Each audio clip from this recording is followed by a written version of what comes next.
Hello, everybody, and welcome to another episode of the Inkwell Gamers podcast. So, today we are back to our set review, and we're covering the Amethyst cards.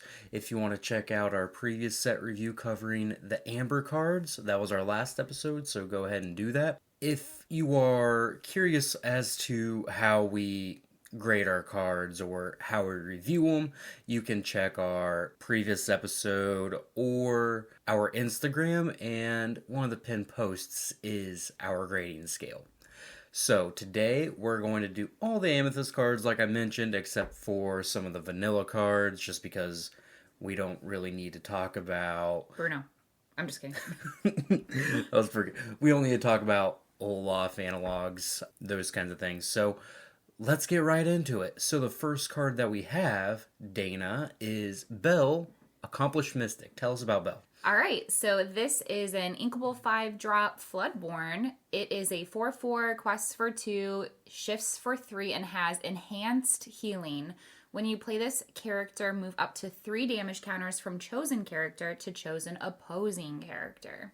Do you want me to go first? Or? Yeah, go ahead. Okay, so full disclosure, I feel like I was really rough on Amethyst. I kind of bullied it this set. I have very few that I think are good, but this is, I think, semi one of them. I gave it a B+. She is inkable. I think her stat line isn't too terribly bad, and you can even shift her. Questing is nice too. Like, I feel like overall, like, not too bad, but I like the fact that you're healing and you're not getting like a card draw like you would with Rapunzel, which I know is different in many ways, but I like that you get to shift it to your opponent's board and possibly control their side.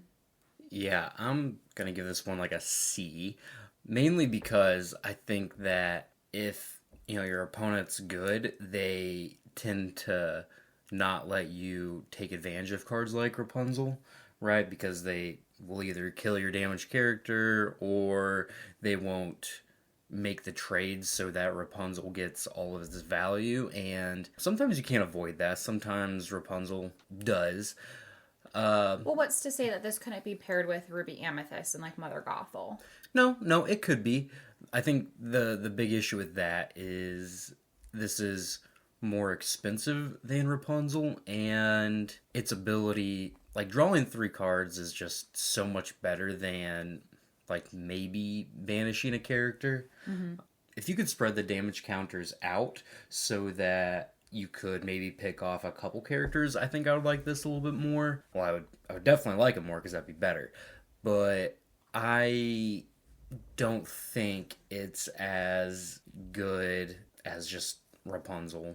Mm-hmm. And as far as 5-cost characters go, I just think that there are better characters that you're probably wanting to play. But that being said, there are now 3 characters that come into play and damage themselves. There's like the Maui, Rapunzel, and the 1-cost Mulan. So maybe you can get some mileage out of this. I could see it coming down turn 5 and then healing your Mother Gothel maybe, and that could take out like their Ursula or something. Their 3-cost Ursula. That seems... I'm kind of talking myself into I mean, this. You could even shift her too. She's a shift. Yeah, she is a shift. I just don't know if she has any good shift targets. Oh, that's true. So that's the issue. Like, you're probably not playing the next spell that we're talking about. Yeah. But if you're doing the self-damaging stuff, I think the Amber cards might be just better at taking advantage of that. Mm-hmm. With the Madrigal from the previous... Julieta. Yeah, Julieta, and with Rapunzel, I think those cards might just be better. But as a whole, maybe Amethyst has enough better cards than Amber that you would rather just be playing these cards instead. Yeah. But I'm going to give her a C+. Yes.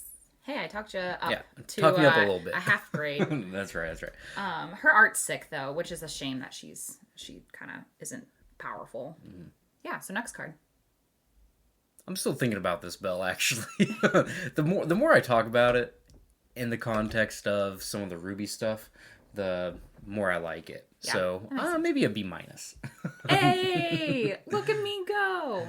I never talk you into You normally talk me to talk down about cards. All right, so you want to take us to the next one? We have Belle, Untrained Mystic. So as a 3-cost inkable character, 3/3 quest for 1 with Here Now. Don't do that. When you play this character, move up to 1 damage counter from chosen character to chosen opposing character. I'm going to give this one a C. I don't think this one is particularly great. If it quests for 2, I think I would like this card, but I think we're just going to have better 3-cost characters as long as Merlin Crab is in the format and as long as Maleficent's in the format, that you're probably not going to play this. Yeah, I gave it a C. I think that there are some, like, untouchables with only willpower that are seeing play right now that this could be good with, like Mulan, and then this, for example, like the Merfolk and Baby Pegasus and like the Little Sisu, that's evasive, but I feel like that's pretty limited amount of targets, so I just gave it a C. Yeah, with the previous Belle, 3 damage can actually banish a lot of things, whereas 1 just has just a few characters you're gonna ping off. If it was 2, I think that would be even better, because then that opens up to like the Flynn's too, but because it's 1, it's pretty limited. But, yeah, agreed. All right, next we have the first of 2 Brunos in this color. We have Bruno Madrigal, Out of the Shadows, an uninkable 5-drop for 5 quests for 1, and has It Was Your Vision. When you play this character, chosen character gains, quote, when this character is banished in a challenge, you may return this card to your hand, end quote, this turn. I gave this one a C. It could potentially see some synergies with like your own Amethyst bounce characters, and instead of losing them, you get to keep them and possibly replay. But I feel like despite that, it's just uninkable, it's too conditional and kind of slow. So, C.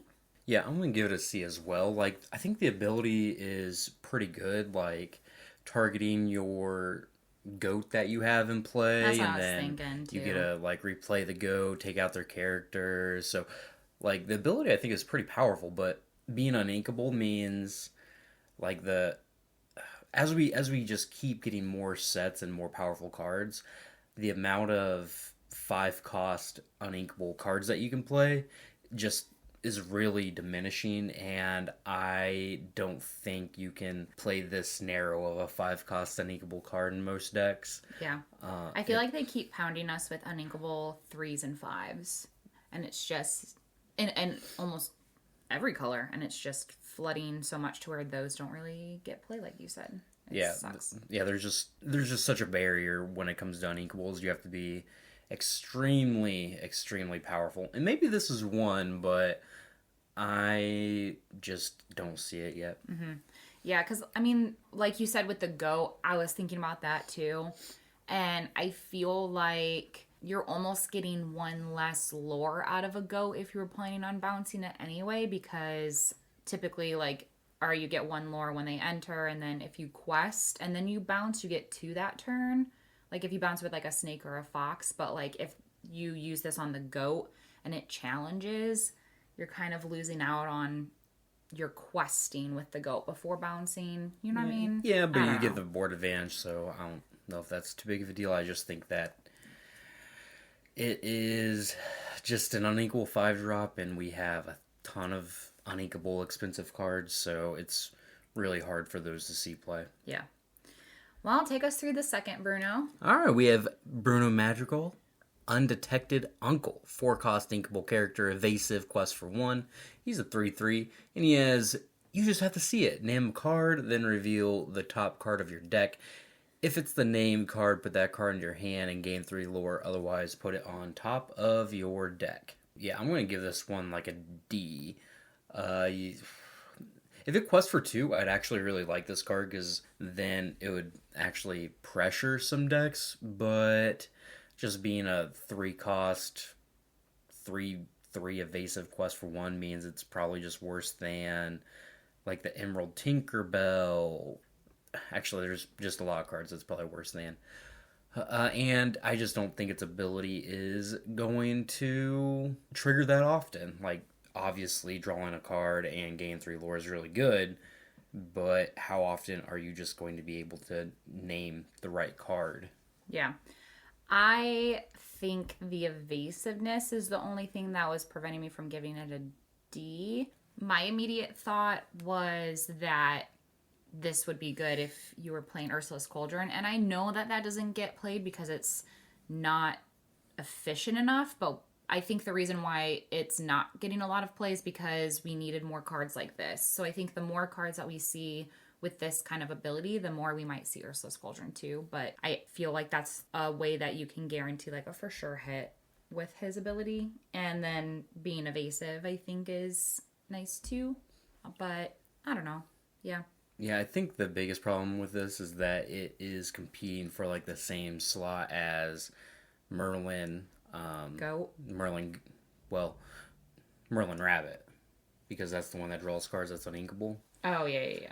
And that is just way more consistent card draw than what this is, and more abusable because of all the bounce synergies that, I mean, you don't have to play bad cards like Ursula's Cauldron in order for the goat to work well. So, yeah, I just don't see it with this one. Oh, you mean the rabbit? Sorry, I got you on the whole goat thing. Yeah, sorry. Yeah, I meant the rabbit. Yeah, Sorry. Yeah.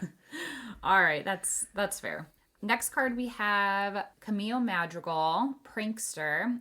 Inkable 4 cost, 2/5, quests for 1, and then has many forms. At the start of your turn, you may choose one. Either this character gets +1 lore this turn, or this character gets challenger +2 this turn, making it essentially a 4/5. I gave it a D. I think it's too slow and not impactful enough since it can either get Medusa'd or Maui, which is why I think I made Bruno a C, is because, yeah, it can get Medusa'd, but it can't get Maui being evasive. So, but nonetheless, I think this one's a D. Yeah, I don't think this one is very good either. I'll also give it a D. This looks like a card that in set 1 would have fit well into your Amethyst Emerald deck, because you're always like, well, I want a challenger character, and this would have kind of filled that void, but also it would have quest for 2 lore instead of the Jafar that you were playing. Yeah. So, but again, we're going back to Merlin Goats. That's just always a 4-power character that is getting multiple lore out of it. So it's just a way more consistent and powerful card. So yeah, this one is not it. Next one is Dolores Madrigal, a 3/3 quest for 2, inkable 4-cost character. And it has Magical Informant. When you play this character, if an opponent has an exerted character in play, you may draw a card. I am going to give this one like a B minus. Ooh. So I don't think it's like an amazing card, but it is inkable. Its stats are okay. Quest for 2. And if your opponent's just questing early, then because they have an aggressive deck, or maybe they have the Minnie Mouse Stylish Surfer in play and they're questing, you can just play this, instantly draw your card, and then you have a 2 questing threat in play with like a reasonable body. Mm-hmm. I think it is somewhere in the middle between the goat and the rabbit, in the sense that you have like a decent questing threat, but you can also draw cards. So yeah, I kind of like this one. I'm sure you can tell by my OP, it was a much lower grade that I gave, and I gave it a D. That's okay. Let's hear it.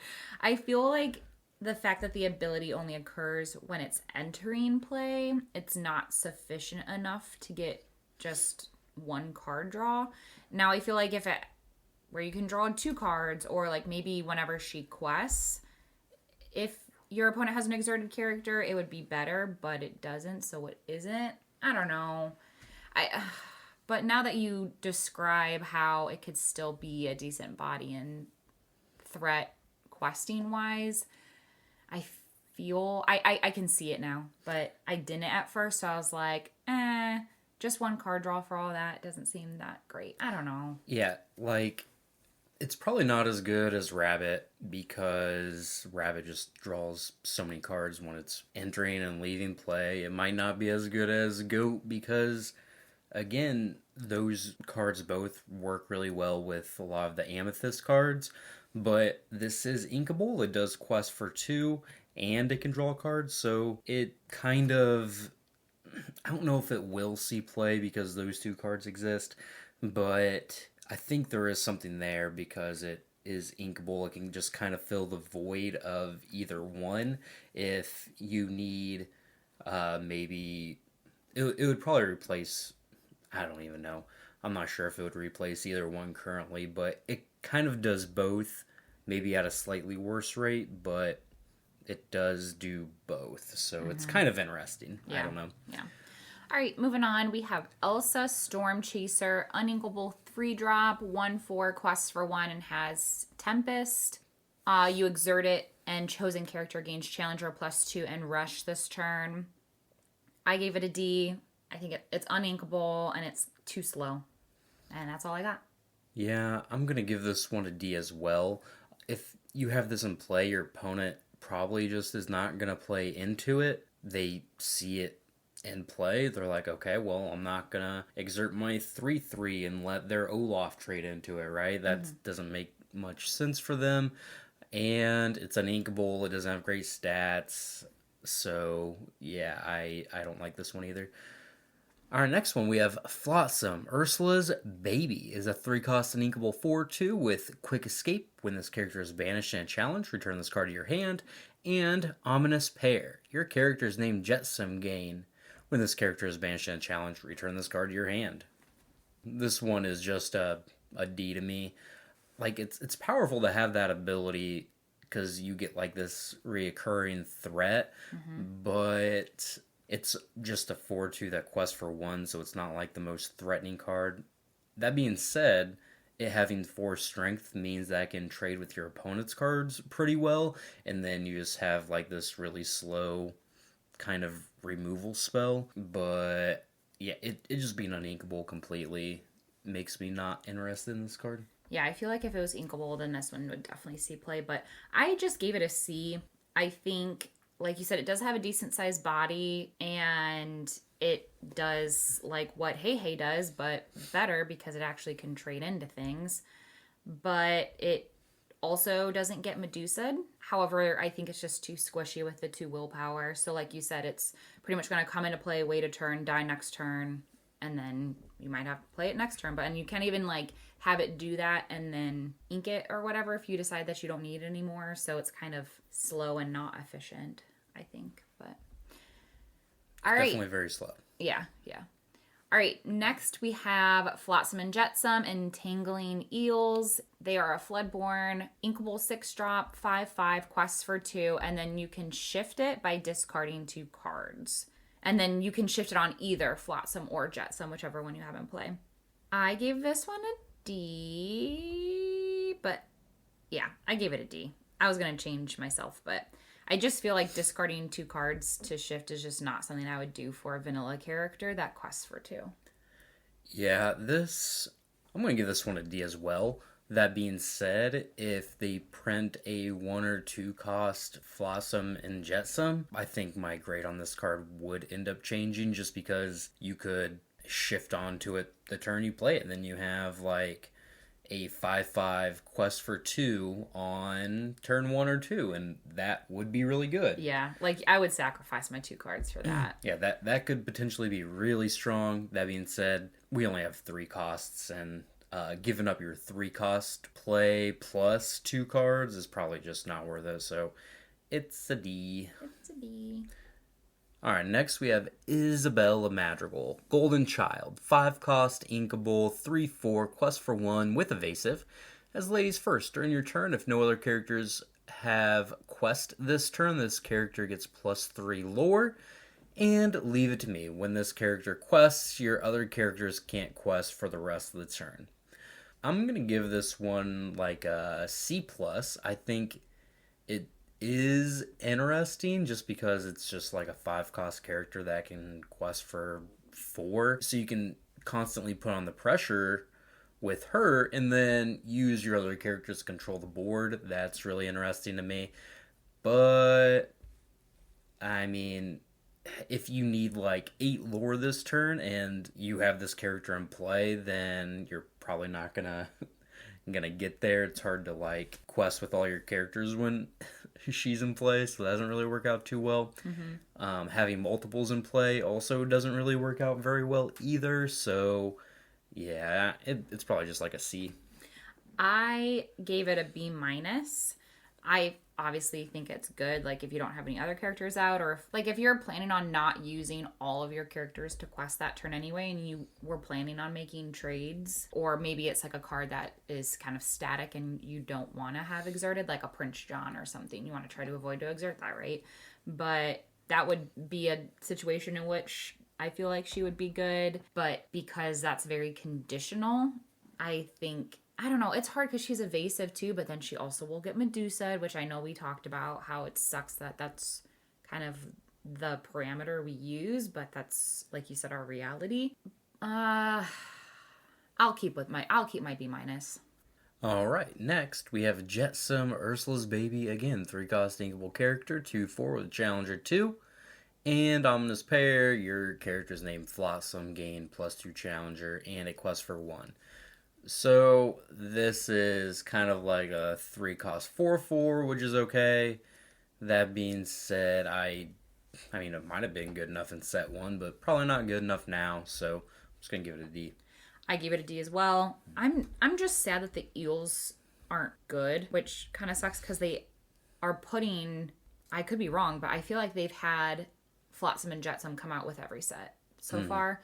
So it just sucks that none of them have been good so far. But yeah, Challenger is just not a good enough ability by itself. So Yeah, I think all it takes is like one cost Flotsam or Jetsam that like makes your other cost Flotsam and Jetsams cheaper. That would be interesting. I don't know if they would ever do that, but well, they do it with the brooms and Mickey, so why not do it? Or maybe if they come out with an Ursula that makes your eels one less to play or something like that. yeah, I could see it. Yeah, for sure. They're definitely sweet. Yeah, I agree. All right, next we have Louisa Madrigal, Magically Strong 1, an uninkable 4-cost, 4/3, quests for 1, and has Rush. I gave this one a C. I feel like Amethyst has 2 really good 4-cost characters that this is already competing with, and it's uninkable. So, yeah, that's all I got. Yeah, this is competing with Madame M. Fox. It's competing with Rafiki, the 3-cost uninkable. It's a D for me. We have this card in Ruby, and it's not any good. Yeah.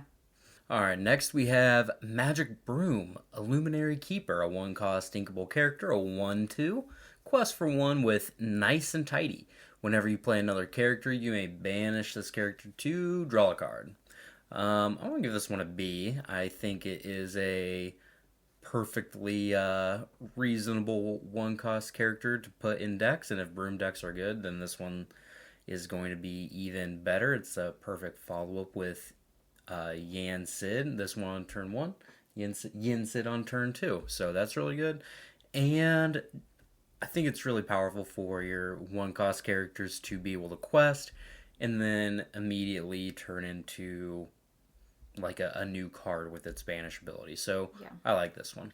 Yeah, I gave it a B as well. I'm really glad that they didn't make its ability reliant upon any other broom thing. It's just a very general generic, so it could fit into a non-broom deck, but it also is great for the broom decks. But I think it's like a Chernobog follower. So instead of questing and then banishing it, you still get to quest, and then chances are you're going to likely follow up with a 2-drop character anyway. So it essentially does a Chernobog's follower. I like it. Yeah, and now that we have 8 1-cost characters that can just banish themselves, we could see like some sweet turbo Chernobog thing where you just have all these 1-cost characters that banish themselves, and then you just can play like a Chernobog on like turn 4 or something like that, which could be good. Probably not, but it could be good. Yeah, could be. Interesting, at least. Alright, next we have Marshmallow, Terrifying Snowman, 3-cost uninkable character, a 0/3.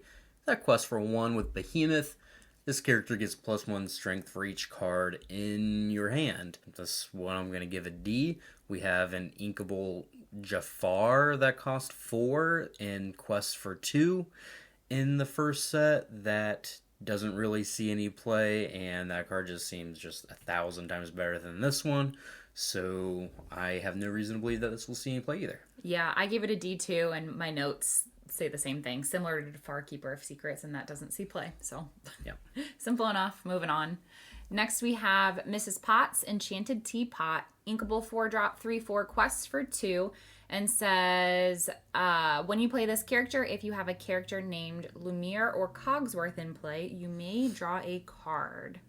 I gave this one a C. Both the new Ruby Lumiere and then the Cogsworth that we've had for a couple sets are seeing play right now, but obviously those aren't in these colors, so you would have to pair it with those colors, and I feel like that's just too dependent and conditional for this to be good. But I don't know why I would give it a C. I'm gonna go down to a D. I'm going to give it a D2. This, okay. I mean, this is just worse than, obviously, less consistent than Rabbit.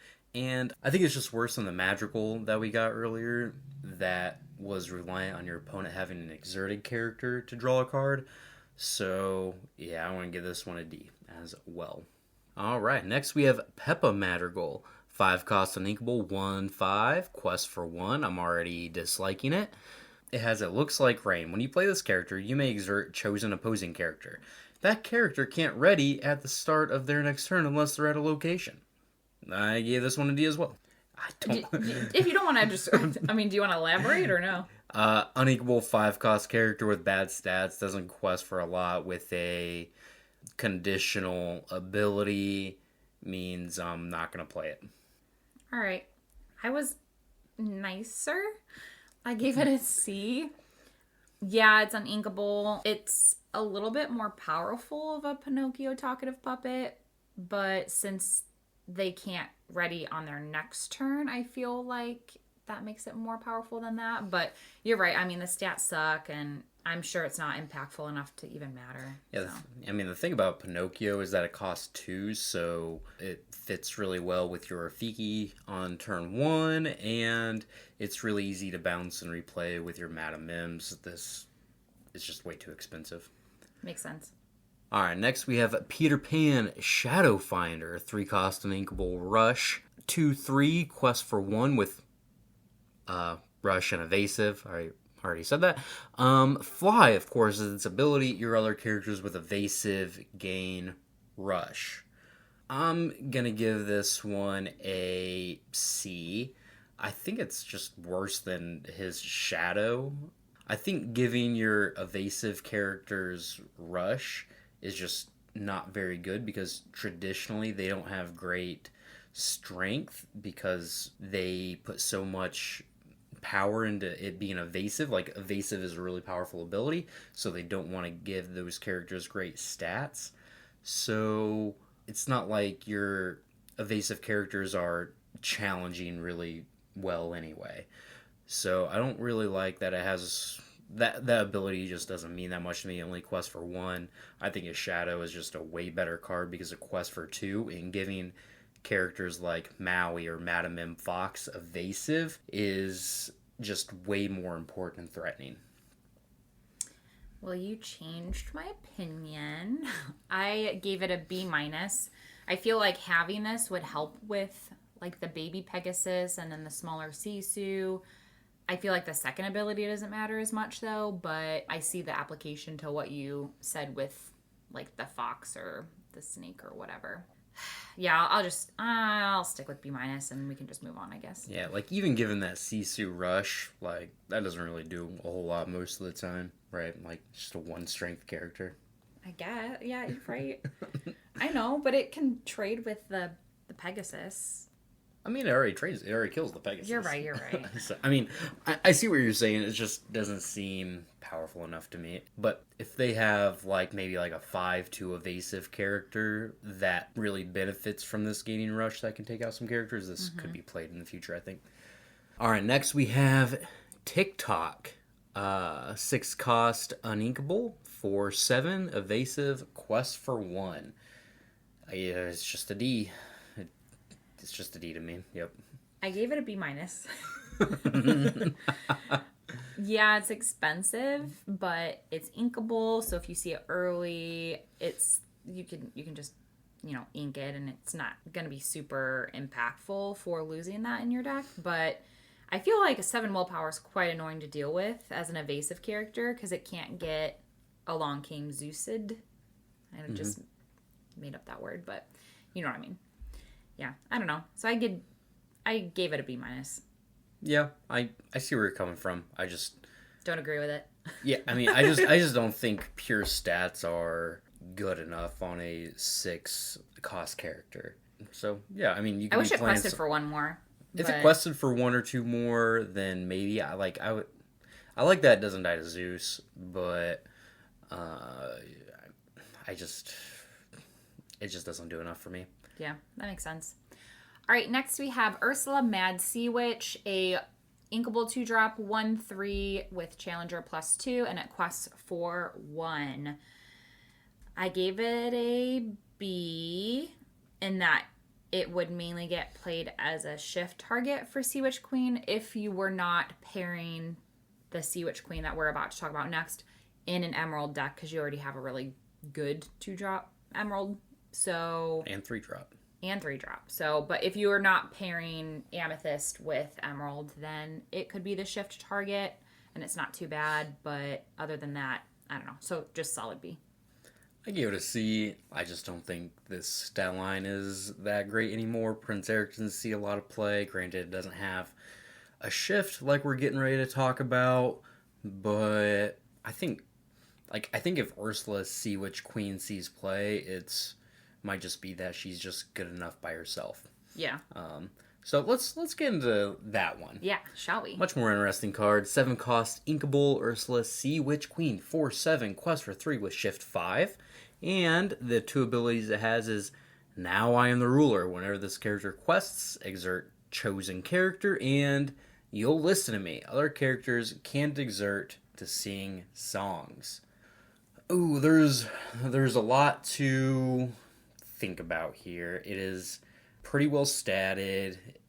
It's inkable. It quests for a lot. It has the shift ability and 2 really strong abilities. Yeah, I was gonna say the other 2 abilities are pretty freaking strong too.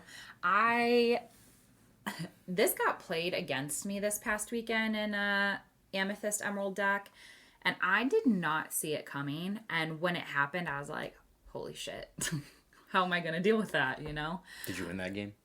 Yeah, I did actually. I know that we haven't had a chance to talk about it, but yeah, I mean, I went 3-1 that day, and that was the first match that I went against. But nonetheless, nonetheless, I don't know if I said my grade yet, but I'm giving it an A.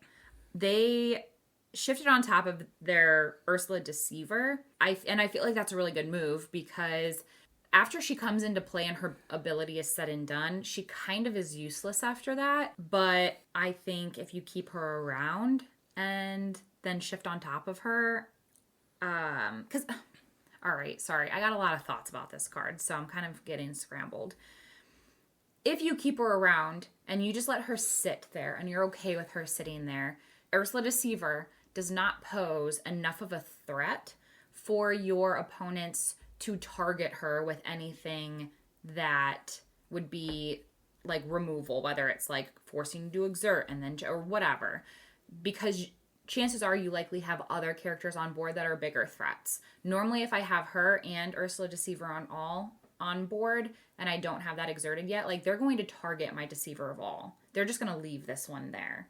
And so you can let it sit there for a couple of turns and then all of a sudden you shift on them and they're like, crap, I shouldn't have ignored that one. You know what I mean? Like it was very unsuspecting, and then when it happened I was like, I don't know how to deal with that. But I'm going to give it a C. Okay. All right. So here's why.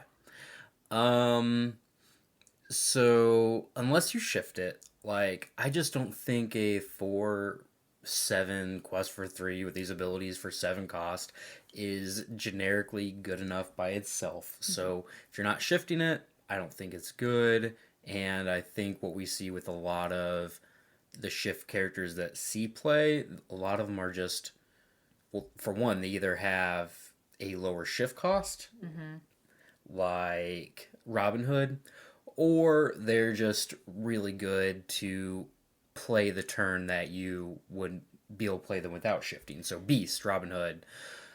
And so I think it will be really slow against aggressive decks because it costs 7. And against the more controlling ramp decks, it's just a card that comes into play and then will probably get taken out pretty easily because your blue-red opponent already has like 9 or 10 ink and can play Maleficent Dragon, or they're doing more powerful things with Tamatoa. So I don't know if there's a home for it. If there is a home, I do think it will be in Emerald, because I think shifting on to the 2-cost Ursula, that's probably the best shift target with it. That will be its home, but I don't know if it will be good with that as well, because a lot of the Emerald Amethyst decks, they don't necessarily have room to play a 7-cost character, or just because they're more aggressive. And I know that's one quest for 3, but I just don't know where it would fit in those deck lists. That makes sense. I wish she was a little bit more powerful, given that she is the face of the set, though. Yeah, I agree. Like, if she came into play and, like, drew a card or something as well, then she'd be, I think, extremely good.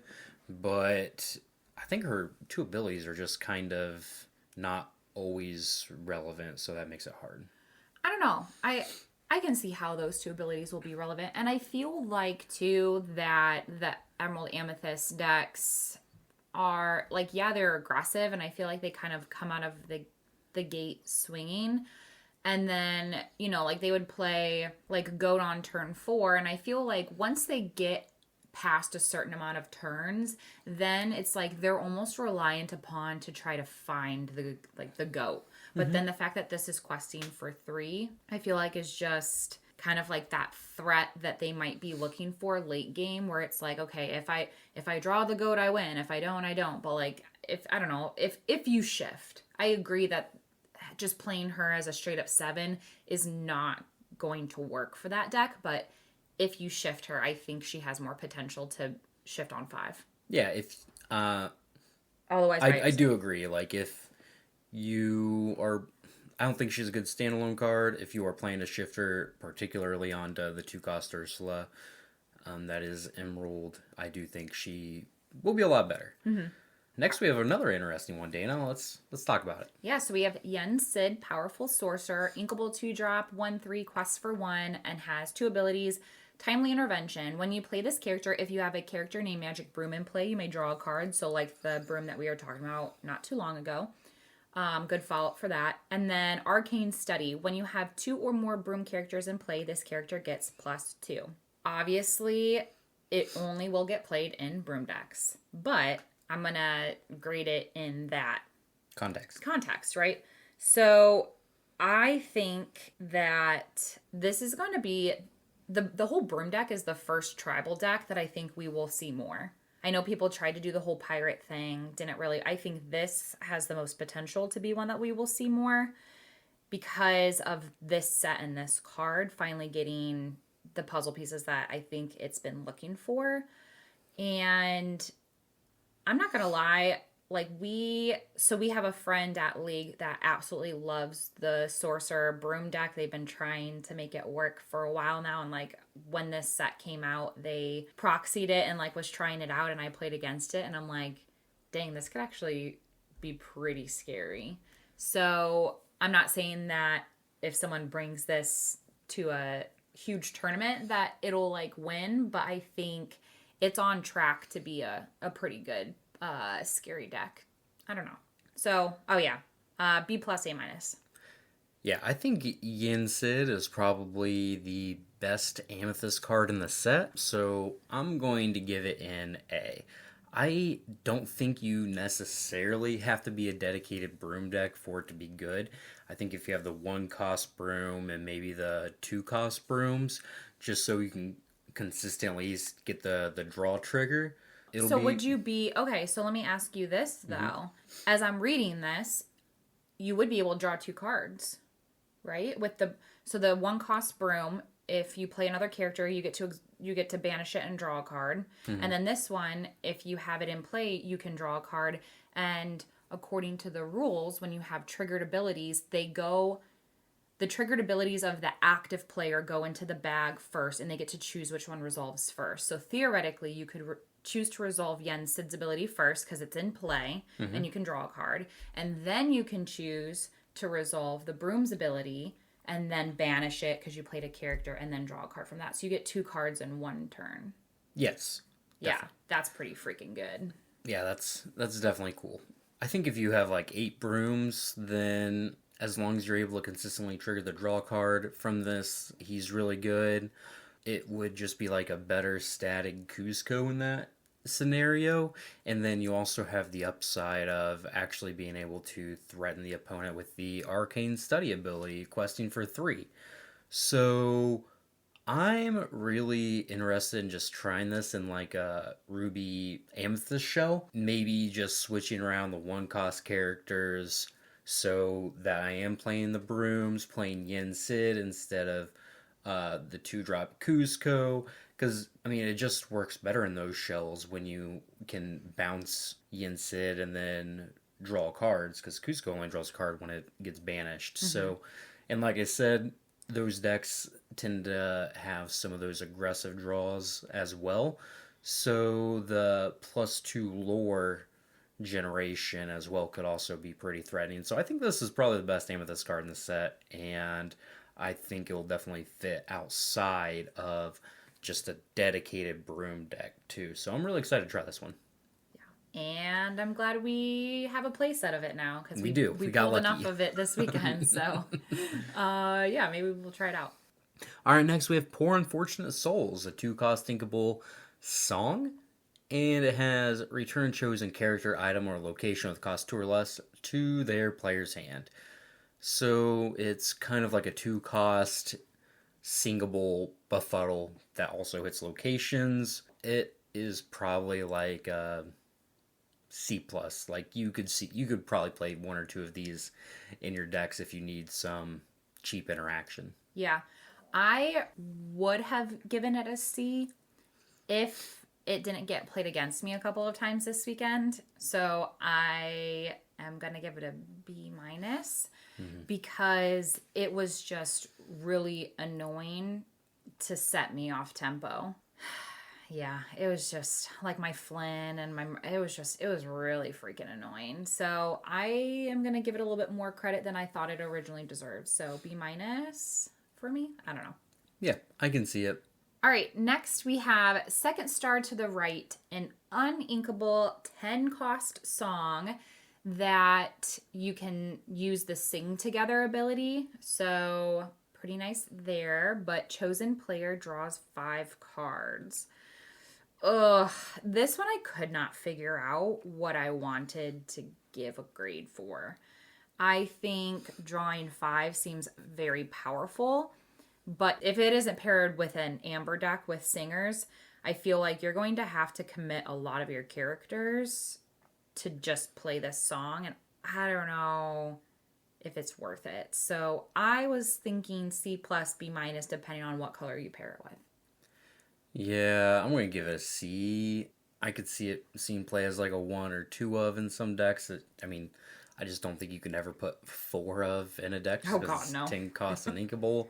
Drawing 5 cards is extremely good, but it's just so inefficient, and like singing together 10 means you exert all your characters, so you're not gaining lore, you are gaining like a lot of card advantage, but then your opponent can probably make favorable trades into you when you just fall really far behind on board, and maybe the card advantage that you accrued just might not be enough to overcome the board deficit. So yeah, I'm just going to give it a C, but I recognize it's really powerful, so we'll see. All right, next we have Swing into Action, 1-cost inkable song. Chosen character gains Rush this turn. I'm going to give this one a C as well. We already have like the Croquet Mallet, which is a 1-cost item that it's uninkable, but it gives a character rush. That one doesn't see a lot of play, and I don't think it would see much play even if it was inkable. So yeah, I'm just gonna give this one like a C minus.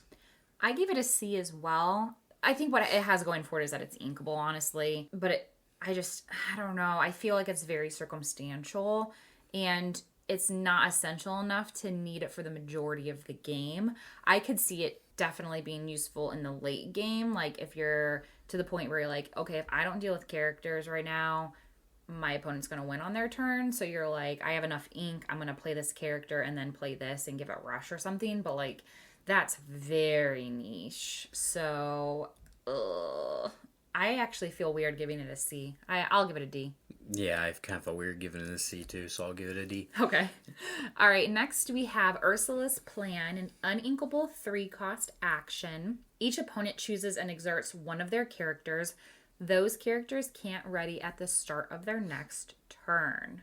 I gave it a D unless you're playing multiplayer, but I know we grade these on the assumption that you're 1v1 competitive. So, D. It's not efficient enough as an action to be played. Yeah, there's like a action from one of the previous sets that exerts a character, but then it gives one of your characters Challenger +3 as well, and that doesn't really see any play. And I feel like that one's just better because it means your characters can trade up into whatever they exerted, and you choose what gets exerted, whereas your opponent chooses here. Yeah, so that's worse. yeah, I'm just gonna give it a D. Alright, next we have Mystical Rose, 2-cost inkable item. Dispel the Entanglement's ability. Banish this item. Chosen character named Beast gets +2 lore this turn. If you have a character named Belle in play, move up to 3 damage counters from chosen character to chosen opposing character. I'm going to give this one a D as well. There's no Amethyst Beast, so you have to, you have to probably be Steel, most likely. And I don't think any of the Steel Beasts, like the good one that you'd play, Tragic Hero, it doesn't need a card like Mystical Rose in order to be good. It's just good by itself. And the Belle that you play is already kind of niche and contextual. It's not always going to be good, and it already has this kind of ability. I don't know. It's just Not needed. not needed. It's just too narrow and too conditional because you need both of those characters in play in order to probably get the value out of this card. Just paying 2 ink to give one specific character in your deck +2 lore for a turn just isn't good enough, and then paying 2 ink to do the whole damage thing probably isn't good enough either. So yeah. Yeah, D, moving on for me too. So, all right, next we have the Rose Lantern. It's an inkable 2-drop item where you get to exert it, pay 2 ink, and move 1 damage counter from chosen character to chosen opponent. This is worse than the Mystical Rose we just talked about, honestly. So D for me. It's like the Belle we talked about earlier. 1 damage is just not impactful enough. Yeah, this one is repeatable, but it's a D. I mean, that's just not consistent enough, I don't think. Although it can move damage around from your opponent's characters, which is kind of interesting, so I guess the other ones can too. Never mind. Yeah, this card sucks. Alright, next we have Triton's Trident, 2-cost inkable item. Symbol of Power. Banish this item. Chosen character gets +1 strength for each card in your hand this turn. This is also a D. It just doesn't really have very many applications at all. That's all I have to say about it. Like, I don't know when you would ever put this in your deck or use it unless you have like an Olaf in play and want to challenge their giant character. But that's just like, you have Merlin Crab if you want the challenger stuff and it's not conditional on hand size. So yeah, I would rather just play that. I gave it a C, but it's probably a D. I didn't want to be mean and just have D after D's towards the end here, but I feel like it could be useful in certain circumstances, like, and especially because you're in a deck with a lot of card draw. I don't know, it could be decent, but you're right. All right, we can just move on. All right, next we have Casa Madrigal, a 1-cost inkable location, has 6 willpower and has a move cost of 1. And as our home, at the start of your turn, if you have a character here, gain 1 lore. I gave it a C plus. I feel like it could be good in the early game since it's cheap and inkable, and the move cost is cheap too, which I feel like is key for a lot of these locations. I think other decks would have a hard time getting it off the board right away. Otherwise, it could just be ink later on. But it's obviously not as good as the locations that have a constant lore on it. But I like that you don't have to have characters, like, whenever your character quests this, like, because then you have to give it up. So, like, you could just have them present in there, and you can gain, I don't know, Dalton. I want to give this one a D. So, I mean, I think 6 willpower is kind of a lot for a 1 cost, but during the early turns, you want to be developing your board and taking your turn 2 off to play like a 1 cost character and moving it here. I would rather just play like a 2 cost character most of the time. Yeah, I'm not a believer in this one. Yeah, I get you. All right, and which brings us to our last card of the set, Ursula's Lair, an uninkable 3-drop location, 6 willpower, move cost of 2, quests for 1, has slippery halls. Whenever a character is banished in a challenge while here, you may return them to your hand, and then Seat of Power, characters named Ursula get +1 lore while here. I gave this one a C. Probably a D though. I don't know. It's uninkable. It's more expensive than Casita in both the play cost and the move cost, but it does gain lore on its own though. So that's why I gave it a C and not a D. I don't know. I think the problem when we are talking about Amethyst locations is that they all have to measure up against the Queen's Castle, which is just an insanely good card. And neither of these seem to be near that power level. And I think locations have to be extremely strong as far as power goes, or extremely hard to banish, which is why McDuck Manor seems to play it. I mean, only gains 2 lore, but has 9 willpower, so it's impossible to get off the board a lot of the time. And the Queen's Castle is just a card that can take over the game by itself.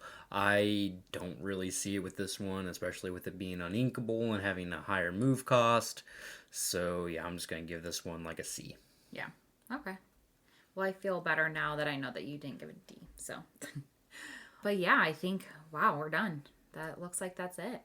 We are done, and you know what? This Yen Sid Enchanted, I love it. Okay, I'm glad that you're bringing this up because I actually wanted to talk about this. So we're on Dreamborn looking at these cards as we go through, and they have the Ursula Enchanted and the Yen Sid Enchanted right next to each other, and I think it's very interesting that they have them in very similar poses with like an item or something within their hands, but like obviously one is evil and one is good. It's just very, I don't know, I kind of like the probably unintentional mirroring of the art. But yeah, I really want the Yen Sid now. I didn't think I was going to be team Yen Sid, but I'm kind of team Yen Sid. I didn't think I was going to be either, but I'm about him. And instead we have a, you know what? I can't be greedy. I was gonna say instead we have a stupid Jasmine Enchanted, but we opened an Enchanted. I can't be greedy. Yeah, what the heck? Last set we didn't open up anything. So. Yeah, what the heck, Dana? Come on. Oh, who am I? I'm turning into someone greedy. But yeah, no, that Yen Sid Enchanted's pretty good. All right. So, despite my tangent. All right. Next we will be doing Emerald. There's a lot of exciting Emerald cards, so I'm really excited to talk about that one. I think we're going to have a better spread of grades for that one. I think there will be more than 3 good cards. So I agree. I started kind of going through them a little bit, and yeah, it's definitely a stark difference between all my Season Ds of this set. So perfect. Well, keep an eye out for that, guys, because this is coming out to you on a Wednesday, so we're planning on having that released this Friday too, so you get 2 this week. Bonus episode. Heck yeah. Yeah. And with that being said, we hope you guys enjoy your week. hopefully we can see you at Atlanta. So if you're going to be there, try to find us. And yeah, all that good stuff. Yep. Have a wonderful week. And like she said, hope to see you in Atlanta and good luck. Yeah, absolutely.